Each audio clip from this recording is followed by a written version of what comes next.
I am Anna Seawold, and this is Authentic Parenting, a podcast about growing ourselves while raising our children. I'm a psychologist, educator, and parent coach. And on this podcast, I explore how you can connect to your authentic self, practice radical self-care, and raise emotionally healthy children. Let's break the cycle of generational trauma for a more peaceful, kind, and compassionate world. Today, unlocking the good life, the power of psychological richness. My special guest today is Dr. Lorraine Besser. She's a professor of philosophy at Middlebury College who specializes in the philosophy and psychology of the good life and teaches popular courses for undergraduates on happiness, well-being, and ethics. An internationally recognized scholar, she was a founding investigator on the research team studying psychological richness. She's the author of 2 academic books, The Philosophy of Happiness, an interdisciplinary introduction, and Eudaimonic Ethics, the philosophy and psychology of living well, and dozens of professional journal articles on moral psychology. We all want to live the good life, but what does that really mean? Is a good life simply a happy one? Do we need to keep pursuing happiness, or should we shift our focus to finding meaning and fulfillment instead? Traditionally, psychologists and philosophers have thought of the good life in terms of happiness and meaning, or some combination of both. But emerging research is revealing something more: psychological richness. Today's guest is the pioneering researcher behind these studies, and she shares how psychological richness can make our lives not just happier, but more interesting. She has written a book on this subject called The Art of the Interesting: What we miss in our pursuit of the good life and how to cultivate it. I really enjoyed this book and I highly recommend it. What makes an experience interesting? According to Lorraine, it's those moments that captivate our minds, engage our emotions, and often shift our perspectives. And what's interesting is different for everyone. The good news is we can all develop the skills to access more of the interesting in our lives. As we begin this new year, I want to inspire you with fresh ideas that can help you cultivate your own good life. So let me ask you, do you know anyone who is truly living the good life? Lorraine shares personal stories and offers practical tips to help you integrate these principles into your daily life. I hope you find this conversation as intriguing as I did. Please enjoy, and thank you for listening. Well, Lorraine, welcome to the podcast. I am so delighted to meet you. Yeah, thank you, Anna. I'm really happy to be here. I really enjoyed your book, and I am so excited for this conversation. I think to begin with, I would love to ask you to talk about what were the dominant theories about happiness before your research, going into Aristotle times, right? The 2 main ways we thought about happiness. I think it's good to know that. Then we can dive into your work. Yeah, thank you. It's a great place to start. So when Aristotle, who's an ancient Greek philosopher who really is the first to develop a serious account of the good life. So he introduced 2 forms of candidates for he thought would be the good life. And the first was something like happiness, right? He called it hedonia, and that's what we can commonly know as hedonism. And then the second is a form of life that's really wrapped up in meaning and fulfillment. And for Aristotle, this was eudaimonia. He thought it would be a very distinctive kind of human flourishing that really involved our rational capacities. And since Aristotle, these dominant trends have really survived throughout history. And certainly with the wake of positive psychology, when positive psychologists first started studying the good life, right, they looked to this very dichotomy between hedonism and eudaimonia, or what I'll refer to as happiness and meaning. Yeah. And what are the downfalls, pitfalls for those two approaches? Clearly, we can't always be happy. We can't always seek pleasure.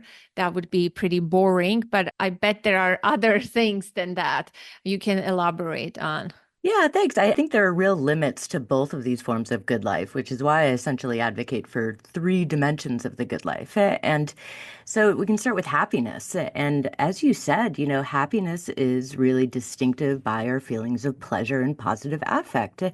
And these feelings of pleasure originate within us as rewards, as part of a reward system. So when we do the things that we're supposed to be doing, like eating and having sex, we feel pleasure as the reward.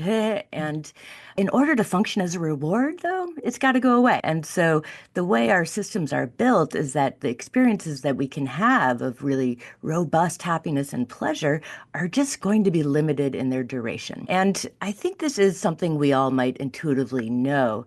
Yet I also worry a lot about what I think is a really common tendency, which is to think that we have to do everything we can to be happy. And given that we can't, I worry this sets us up for a really defeating cycle. And I have similar concerns about putting all our eggs into like a life of meaning. And so the life of meaning, what we're really after there, and what I'm describing here is a life guided by our rational capacities, whether that's through finding meaning, whether that's through finding meaning or purpose or achievement.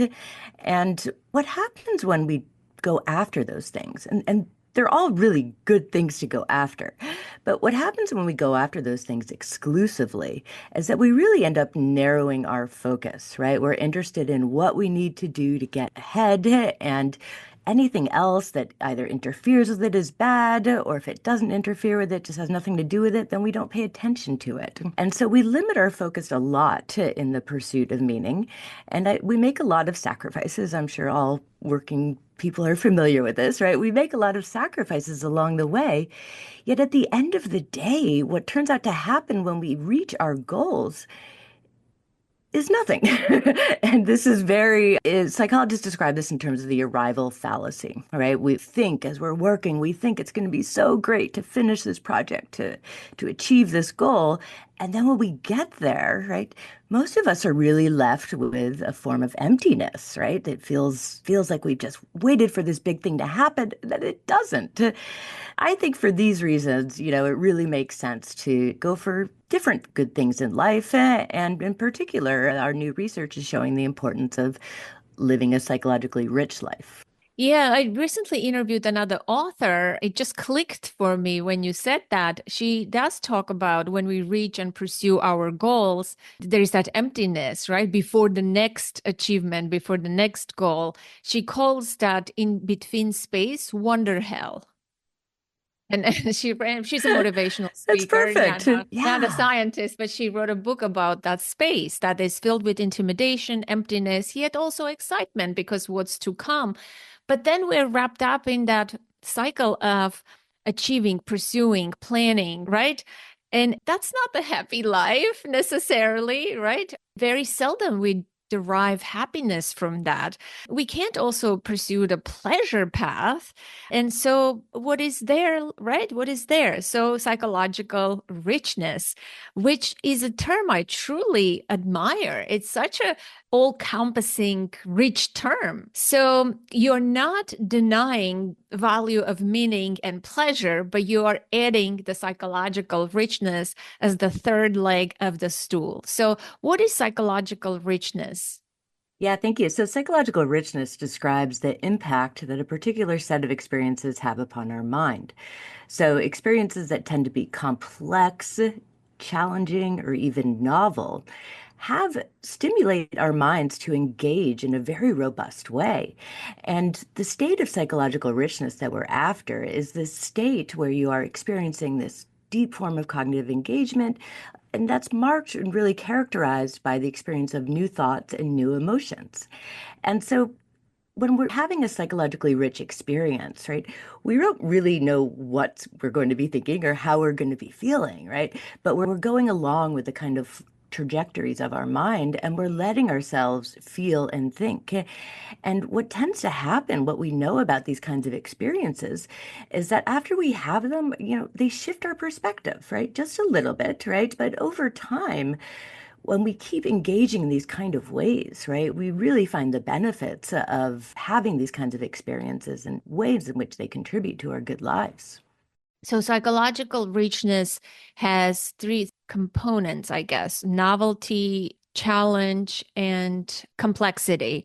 We will talk about that. But why do you think we are so preoccupied, obsessed, and chase happiness all the time? What does that come from in humans? It's even written in the Constitution of the United States, right? And in pursuit of happiness. It's something that we need to pursue. That's why I love the title of your book, right? The Art of the Interesting, what we miss in our pursuit of the good life and how to cultivate it. And I love that second part, how to cultivate it, because it is cultivatable. It's upon us. We can design it. It's not something that is out there that we need to pursue and get it, right? Yeah, it's really something that we can create within our minds. And if we develop a certain kind of mindset or way of looking at things, right, then we'll be able to have interesting experiences that develop this psychological richness.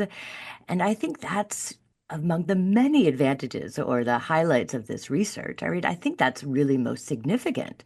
These other forms of the good life that we've just talked about, right? They're very limited, and whether or not we experience them really is out of our hands, right? We're not completely in control of whether or not we make our achievements or get the rewards from others that we're seeking. And we're certainly not in control over whether or not we can live any kind of sustaining, pleasurable state. But we are able to engage with our surroundings, with everyone around us in a way that makes our lives more psychologically rich.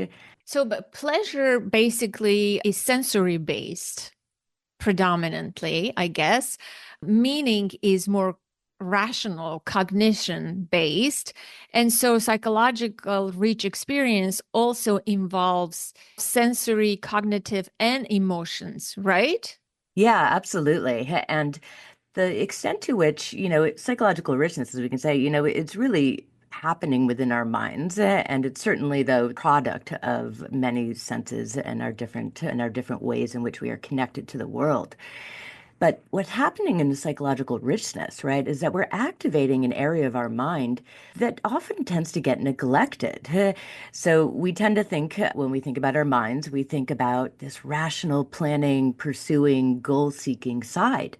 Super important to many areas, but there's more to our minds, right? Our minds have a capability for what I describe as unstructured cognitive engagement, where we simply engage in thoughts and allow ourselves to feel things without aiming or trying to get anywhere. And I think so it's a form of cognitive engagement. So it's really based within the mind, but it's all about activating this area of the mind that tends to get neglected. It just tends to like lose the battle between the planning side and I think we're all really enhance our lives by activating it. Yeah, there was a story in your book that you and your friend decided to go planned, right? This experience to go and look at some type of houses that they were built in this area. But can you tell that story and what you discovered at the end? Yeah, yeah, this is such a great story. I was going on an afternoon with a journalist who was interested in writing about psychological richness. And she was really hoping that we would go out and have some kind of interesting experience. And from the start, I was skeptical, right? This is the beginning of my research on this, and I sensed that we really could not be planning these things. But this proved it to me. And so we set out on a mission. There's this island in Lake Champlain where there's lots of different fairy houses built, right? So someone had just randomly built fairy houses. And we set out on this drive around the island to find the fairy houses. We were very focused in the beginning, right? We were very much like, how do we find these things? Where would they be? And yet once we, kind of figured out what to look for, right, then we were able to actually loosen up our focus. And the most amazing thing happened for us along that drive is that we suddenly turned and looked at the forest next to us, and we saw a bunch of very just colorful painted birdhouses, along with full-size dinosaur statues just lingering in the forest. And that was by far the most interesting thing that happened that day. And we didn't plan it. Part of what made it so interesting, no doubt, was that we just stumbled onto it. And the other lesson that you opened with, right? We would have missed it if we were planning and focusing too hard. If we were just focusing on those birdhouses exclusively, we would have just driven straight by without looking out the window. And so that's always been this really classic experience that serves as a reminder, right? It really, like when we're pursuing things, whether it's whatever it is that we're pursuing, right? We narrowed our focus and we miss out, and we miss out on a lot of potentially very interesting experiences. What you're talking about is that's room for spontaneity and for things to happen, allow and let it be the flow. But I feel like I know people, I have a friend, we go on retreats together and she is a planner and I am the flowy type. I'm like, oh, whatever happens, let's see. Maybe we'll see something interesting. Maybe we'll take Uber. Maybe we'll do this because I find that that's more interesting. But there's room for planning, right? Obviously, you need to plan ahead of time to go somewhere.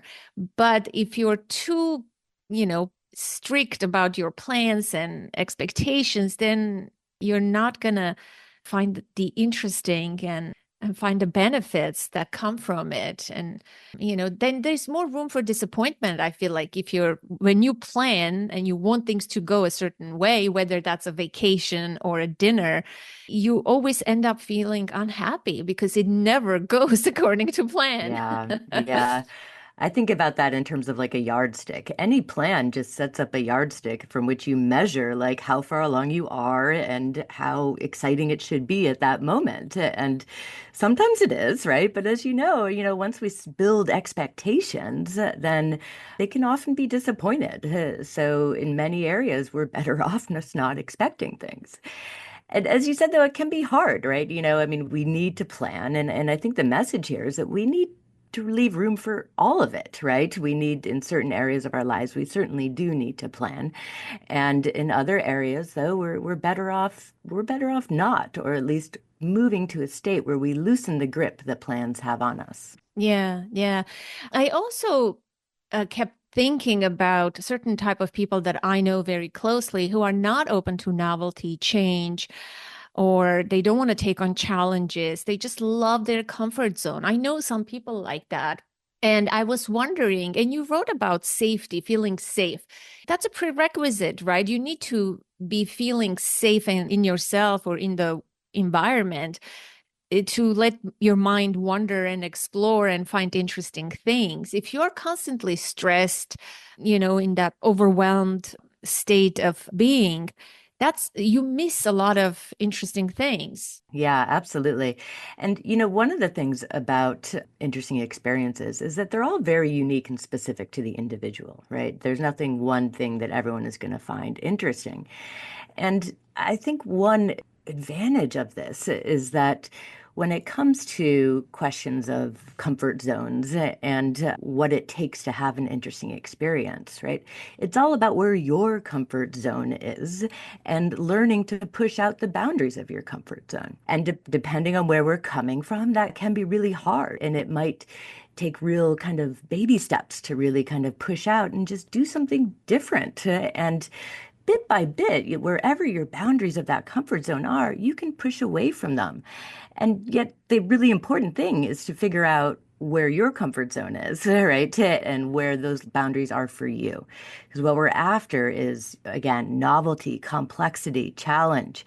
And what that looks like is different for everybody, right? What's new is based on your own experiences. What's challenging is based on your skills. So it's a very individualized, and I talk a lot in the book about how you can really learn your starting points and then try to build from those.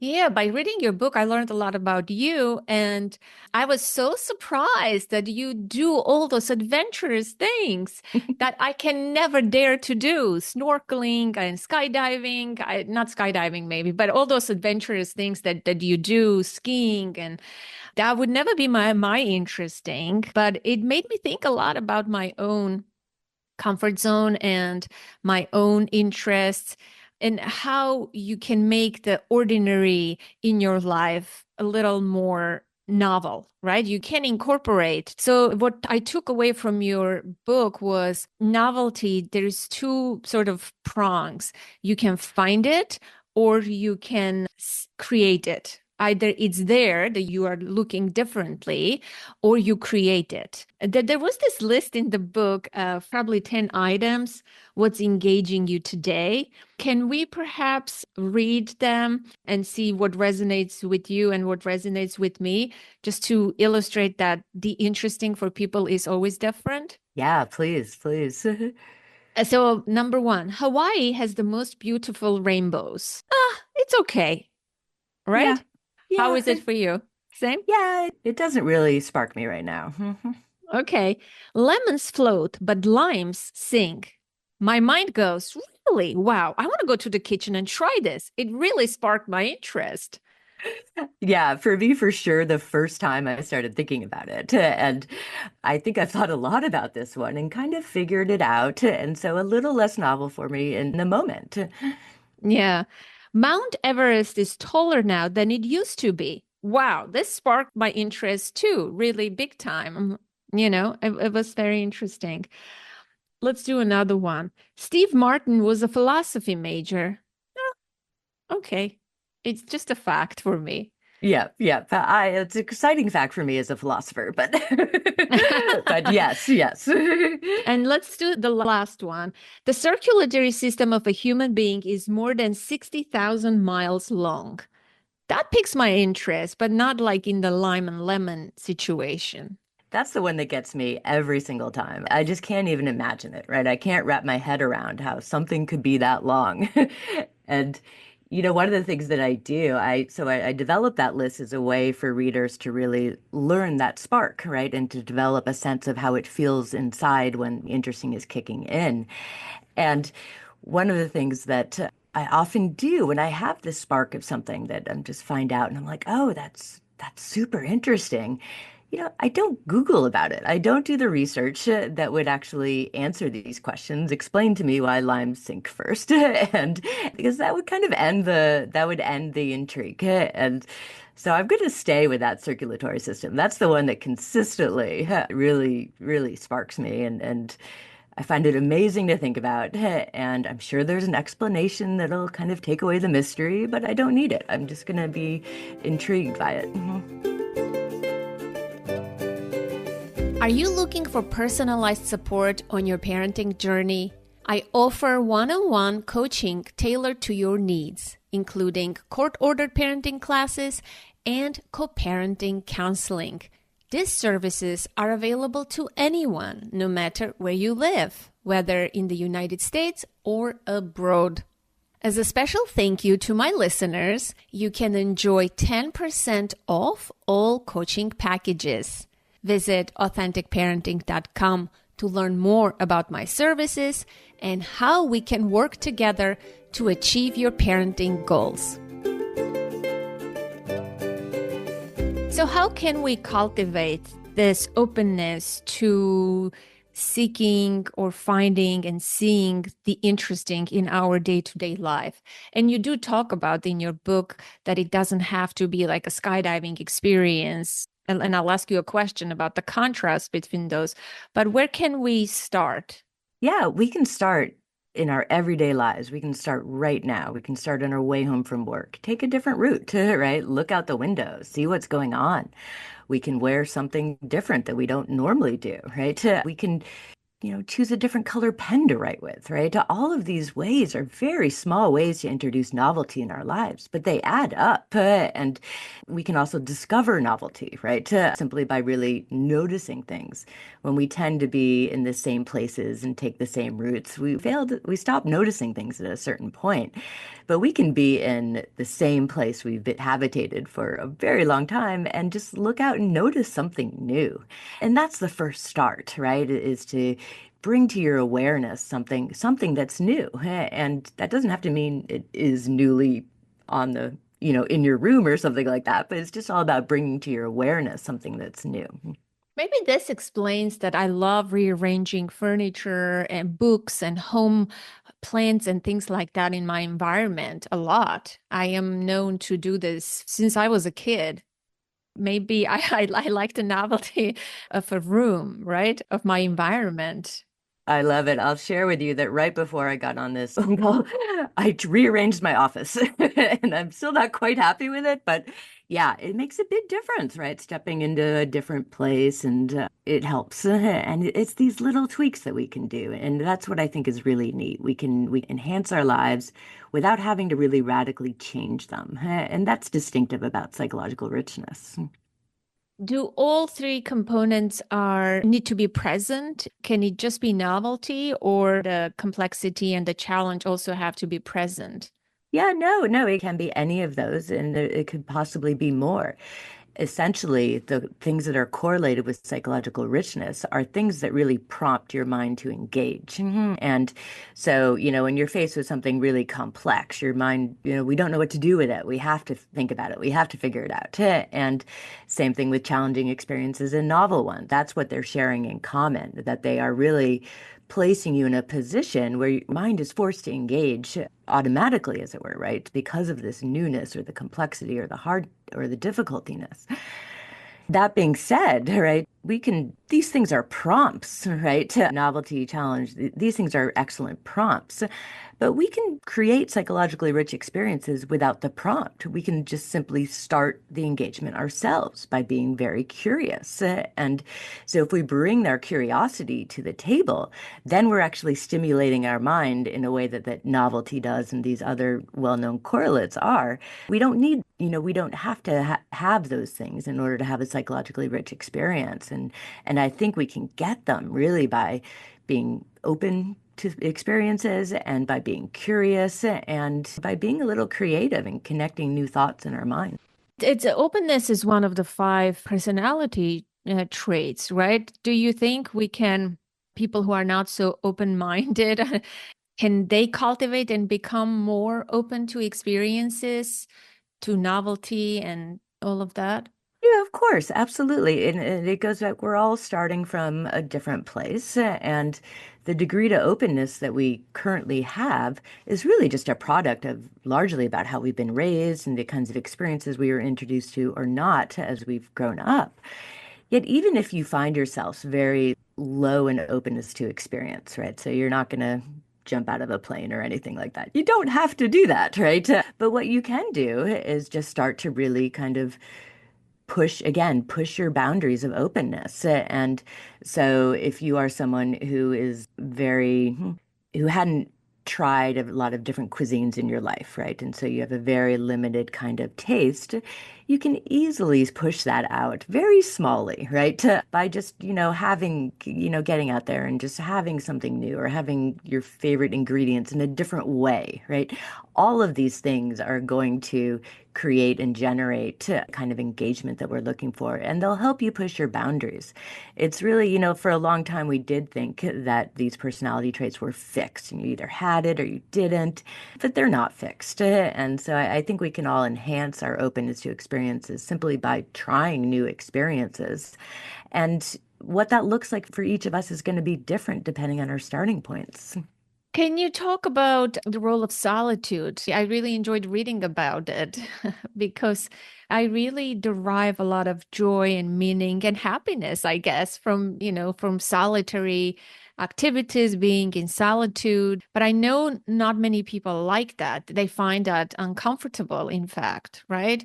What's the role of solitude in finding the interesting or the psychologically rich life? Yeah, I think it's a great place to practice having interesting experiences. When you are in solitude, right, the only kind of thing that's on your mind is yourself. And I sympathize with those who struggle in solitude. And I find for me personally that when I'm having these rare moments in our lives where I'm alone, I can very easy just kind of be like, I'm alone. I don't know what to do. But you got to flip a switch and just say, yes, I'm alone. And now I can do what interests me alone. And so I advocate for a lot of different kind of practices in solitude. Journaling is a great one, right? Just sit down and try to write something. And through these practices in solitude, right? Or just going for a walk on your own outside, noticing the different, whatever your different surroundings happen to be. So through these different practices, they really offer an opportunity for us to generate the skills within our mind and to learn how that feels for us. And so psychological richness, it happens in our mind. So it is a great thing that we can derive from with solitude. It's also great when we explore it with others too. There's absolutely. But I do think there's this nice advantage of solitude at really triggering these moments where, again, if you can kind of flip that switch, and realize, well, this is your chance just to follow your own interest, right? And to do what is coming and rising from you and what your mind wants to do. Then the trick again, I think, is really recognizing it, flipping that switch, and just allowing yourself to enjoy the solitude and to make something of it. I also found the part about vicarious experiences interesting as well. Can you say a few words about that? Yeah, I think this is one of when we started this research, this was definitely high up there in what we thought would be is a big advantage. So vicarious experiences can be equal sources of psychological richness as our, actual experiences. It's all about how something hits your mind, how it opens it up, how it engages it. And so we can have vicarious experiences that they'll deliver, I mean, they feel different, right? But they'll deliver psychological richness, right? And this is really exciting, I think, right? We ties in so many different factors about, where we're coming from with the degrees of openness and what challenges us. So we tend to think, travel is an excellent way to develop psychological richness. But it's not something everybody loves, and it's not something that's accessible for everybody.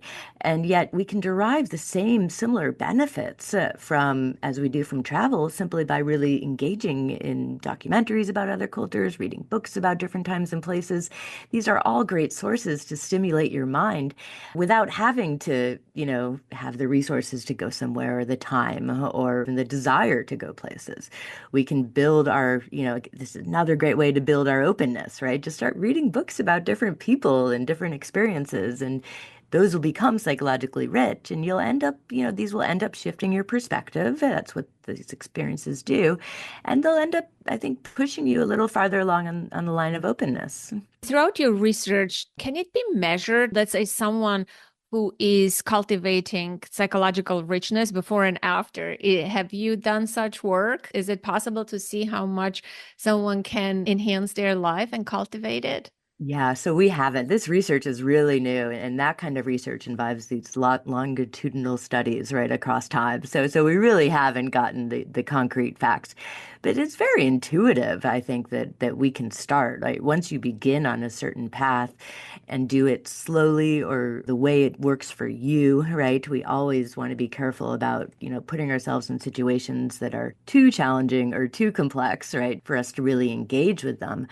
But I think it's really gonna, the research will show, right? And it's a very intuitive thing that once we start having these different kinds of experiences, we will start to change our perspective and in ways that'll beget more interesting experiences. It was a list at the end of the book that was so hard for me to answer, but I want to read some of these questions. What is something that is interesting yet not fulfilling? What is something that is pleasant yet not fulfilling? I can name several things like that, right? What is something that is pleasant but not interesting? What is something that is fulfilling yet not interesting? What is something that is interesting but not pleasant? what is something that is fulfilling but not pleasant. I thought this was so interesting to engage with, and I am going to journal on this. The reason I read it on the podcast is for the listener to perhaps engage with those questions as well for themselves. Which one do you want to answer, maybe if I put you on the spot? Well, I think, what all these questions are doing is they're trying to get us to understand the kinds of experiences and how they're different. And so I think the category most interesting is the what is interesting but not pleasant, or yeah, that's the area that I think is really neat, right? To think about things that can be really interesting even though they're not pleasant. And we tend so often to gravitate towards the pleasant things and avoid the challenging, more difficult things. Yet the interesting is very distinct from pleasure, and sometimes it's pleasant, sometimes it's not. And so a great example of that would be, something like watching horror movies or something like that, right? Or putting yourself in a very difficult situation, whether that's by watching the documentaries or, going to a very impoverished country and witnessing the impoverishment. So these are experiences that are ripe for the interesting, right? They can all be very interesting experiences, yet they're not going to be pleasant. They're going to raise difficult, challenging emotions. And it's important that I think we learn not to shy away from those. And so if we recognize that we can have really good experiences that enhance our lives that aren't pleasant, then I think that really just is going to shift the way that we operate, and it's going to make life better, right? Too often, I think we experience something unpleasant and we just think, okay, I have to get it to stop, right? And, because it's just have to avoid it. But there's another way, and a way that'll benefit us more. We can experience the complexity that difficult situations create, and we can turn them into a psychologically rich experience. Yeah, I agree. That was resonated with me a lot. And I think we can also teach that to our children, right? Speaking about parenting, helping them, to embrace all of the feelings. And life doesn't always have to be, pleasant or, entertaining. It can be interesting, or even the boredom is interesting, then you come up with something else. I think we struggle with that as a society, as a culture where everything is a click away. Everything has to be entertaining, right? This online life, and our kids are exposed to that. And I think it's good for parents to reframe those difficult experiences for themselves as psychologically enriching experiences that's going to contribute to a good life, then, and to help their children maybe learn and reframe things for themselves as well. Yeah, absolutely. I think that is really important aspect of this research. And for me, I think about it a lot also in terms of, the kind of how we tend when we're really like after trying so hard to be happy or to have a good life, and then we experience pain. It really feels like I don't know, to me, it often feels like there was something wrong with me, right? Like this is my failure or something. And recognizing, right, that happiness is really limited, that you're gonna experience complex emotions, and that doesn't mean that your shots for the good life are over, that they can be harnessed. It's going to give you a much better perspective to deal with challenging situations in life, and one that'll really help to allow us to really live a life that hits all of these different dimensions and takes advantage of all of the different kinds of states that we'll find ourselves in. I belong to a book club that is, heavily elderly folks. And I observe these people. People is something I'm interested in. That's what interests me, other people. And I noticed one thing, observationally, from my life, that people who read a lot, who are seeking interesting experiences and they're curious, they live longer. Is there a connection to longevity? Or is this something that crossed your mind? It has nothing to do with it. But it seems like there is a correlation. There's some kind of connection I'm noticing. I've observed elderly people for a long time. And it seems like the people who are, use their mind and they, I guess, psychologically rich lives that they live longer. That's really interesting. I haven't thought about the longevity issue. I have thought about the experience of the interesting for elderly. So I think it's really fascinating issue and question about how can really live good lives when our capacities are very limited. And it's really super clear that you can have capability for psychologically rich experiences well through its stages of aging, and even as you lose your rational kind of decision-making capacities, the capacity to experience the interesting still remains. And so I think the more that we can harness it, right, the better we'll be able to approach that stage of life and be able to see that life is really worth living and is really something that we can really still enjoy, even when, we sense our other faculties are diminishing. Well, I don't want to do this abrupt change, but there was a point about sensory experiences like jumping from an airplane. That's a novel and risky activity. I want you to speak more about that. That's not what we're talking about, when we say new and novel, interesting experiences, but a lot of people associate new and novel experiences with risk taking and adrenaline rush and things like that. Are these psychologically enriching activities, or can they be? So I guess it's possible that they can be, but they're definitely not the go-to kind of sources. And yet I think it's important to talk about because when we describe this kind of, mentality and the mindset, it is one that brings to mind, well, the risk takers in lives and the people who are really pushing the envelopes.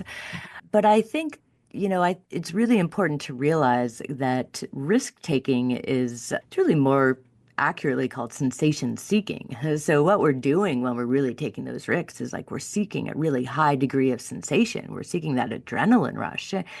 And that's just a different thing than having a psychologically rich experience. And I think what happens when we're sensation seeking is that we really get on a different path altogether and we move away from being able to appreciate the psychological richness or to develop psychological richness out of it. And we know sensation seeking is correlated with all kinds of negative life experiences and life events. And so I think as we go about thinking about what interesting experiences mean for us, one thing that will really help us is to think, yes, we need to push our boundaries, and yes, we need to develop more openness and push that comfort zone. But what we're after is this really kind of cognitive engagement, right? We're not after this sensation, right? But what we're after is something that's going to really help us engage our minds. And very often, I think what happens in those risk-taking scenarios, right? For on the one thing, the adrenaline takes over and it just kind of puts us on another path.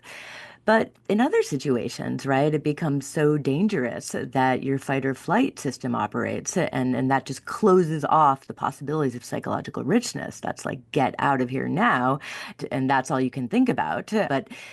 And that's also going to close off this possibilities of psychological richness. So it's really all about finding these sweet spots for yourself and learning what that feels like inside so that you can really seize interesting moments when you can recognize when you're going too far towards risk taking and sensation seeking and recognize when you're going into your danger zone, right? That nothing is good happening there. So you want to be able to find that balance for yourself where you're challenging yourself without pushing over to this other side. What have you learned from your own research that has changed your life in some ways? So I started working on this project, and when a colleague in psychology, a psychologist, Shigehiro Oshii, he had this first idea of psychological richness, and he needed or was seeking advice from the philosopher about how to kind of understand it and frame it within the different discussions of the good life. And, I had the experiences, which I hope many will have when they're first learning about this, which is, gosh, yeah, this is really something that resonates with. I know this, right? I know how valuable psychological rich experiences are. And it's something that really did resonate with me for a long time. Yet at this stage in which I was beginning this research, I'd actually just forgotten all about that, right? I was tenure track. I was all of a sudden a single mom. I was pushing, I was pursuing, and I really had forgotten all about that kind of side of me that really relished interesting experiences. So that I think is a really an important marking point for me. So, and I hope it will do so for others. So, we didn't like create this thing, right? But we're being able to understand it and name it and validate it. And I feel so often when we have, those of us, and I really am really heavily drawn towards, I've learned this about myself, right? I'm really heavily drawn towards psychological richness. But too often we, without this understanding that it is actually a really important part of the good life, right? We often just tend to neglect it. And so there's something very affirming and validating about saying, no, these kinds of experiences you sometimes have, those are really valuable and you should go for them, right? They can be better than happiness, better than fulfillment. And so the three-legged stool, happiness, meaning, and psychological richness, I guess what I'm learning is it's a balance of all three, and it's very individual how you design, that balance between the three. Is that right? Yeah, yeah. So I believe you said there's these three different dimensions of the good life, and I'm strongly committed to the fact that each of them are important for all of us, right? I mean, I think we all respond to these different ways of living, and yet we respond to them in different degrees. And so I think that our task for if we really want to take seriously this project of living a good life, our task is really to learn for ourselves what our good life looks like and how much of a role should we attribute to fulfillment or meaning and how much of a role should psychological richness play within your life. And that's how we, I think, can really create our best possible lives is by learning how we respond to it and learning really what fits in. Now, I think as I say that, right, I think we all need all of it, right? And I mean, happiness is super important. Meaning is super important, as is psychological richness. But we can actually have it all, right? Maybe not at the same time, but we're talking about a life, right? And shifting between these different states.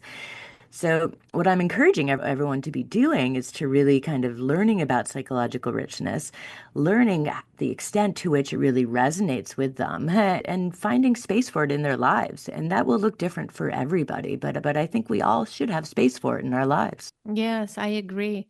Thank you so much. This was really interesting. As I said, I really enjoyed the book and I learned a lot. And the book, for the listener, I want to mention that it includes quizzes and worksheets and things like that, which is kind of fun to engage with. May I ask you what's the quote behind you? That there is a quote Oh, on yes, I your wall. know. It's that the mark of an educated mind is to entertain a thought without accepting it. Oh, To interesting. consider something without really committing to it or having to accept that. We could talk a lot about how we can have interesting experiences doing that, right? But it's all about this idea of like just being able to hold something into your head without and explore it without necessarily saying it's true, it's false, it's right or wrong. Just explore it. I think that's what blocks us having interesting experiences, just that evaluative part of our brain, because we're so, right? We're Yeah, always absolutely. evaluating. I think maybe that's a takeaway from the listener to walk away from this conversation and to just experience things and notice things without evaluating them. And that's an open mind, that's a curious mind. But we always bring evaluation to every situation and every experience. Yeah, that's a great point to kind of close on because I think one of the best ways we can go about doing that is just to stop saying good or bad, right? Just every time you're tempted to say good or bad, just stop, actually describe the thing and see how that feels like, right? You'll loosen up on that evaluative mode and see what happens. Yes, this reminds me, I'll end on this note. My husband comes home every day from work and says, and I work from home predominantly. And he comes home, he says, so how was your day, Anna? How are you? Are you happy? I'm like, yeah, I'm happy. Every day he asks the same question and he gets the same answer. It's like, how come you're happy all the time? I'm like, because I'm happy. I'm not looking for happiness necessarily, but I am happy. I don't need, fireworks or rainbows or anything like that. I am happy. I'm content. I guess I am living a psychologically rich life. I interview people like you on the podcast that stimulates the mind. I guess I have to give credit to the podcast, for 10 years. It kept me happy. It's a big part of my life, the community of listeners who are appreciative and are there. We formed relationships, my guests who are always fascinating, and just this entire medium that has created this community is just amazing for me. It's a big psychological richness contributor to my life. Yeah, that's so amazing, and that's so nice to hear. And I share these feelings about the podcast medium, and I think listeners listen to these because they're interesting, right? And so we're all having a great, interesting, psychologically rich experience today, and I love that. Great, great. Thank you so much, Lorraine. It was really a pleasure, and I really enjoyed this conversation. Yeah, thank you, Anna. That concludes today's conversation, my dear listener, and I hope you found this episode helpful and inspiring. Be sure to hit that follow button so you don't miss future episodes, and take a moment to leave a rating and review. It really helps others find the show. I would love to hear your thoughts and takeaways. Join the conversation in the Authentic Parenting Facebook group or visit the contact page at authenticparenting.com/contact to get in touch. Authentic Parenting is an ad-free show, and your donations is what makes this podcast possible. Support the show by visiting authenticparenting.com/support or becoming a patron at patreon.com. Your contributions make it possible for me to continue bringing you weekly episodes. And as always, connect to the present moment, to yourself and your children. Until next week, I am Anna Seewald. Thank you so much for listening.